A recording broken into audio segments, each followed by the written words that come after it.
Willkommen zu einem weiteren Review, das Mal zum Lego Vintage Set 112. Das Lego Set 112-2 Loki mit Motor ist ein historisches Sammlerstück aus dem Jahr 1966.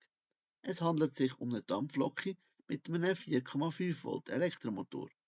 Das Set besteht aus ca. 74 bis 76 Teilen und hat keine Minifiguren. Gebrauchte Sets werden auf Plattformen wie Bricklink oder eBay oft in Preisbereichen zwischen 90 und 120 Dollar gehandelt, abhängig vom Zustand und Vollständigkeit der Box und der Anleitung. Danke, dass ihr uns geschaut habt.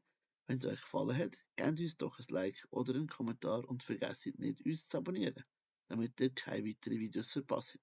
Wir würden uns freuen, wenn du noch ein weiteres Video auf unserem Kanal schaust und freuen uns aufs nächste Mal. Ciao zusammen!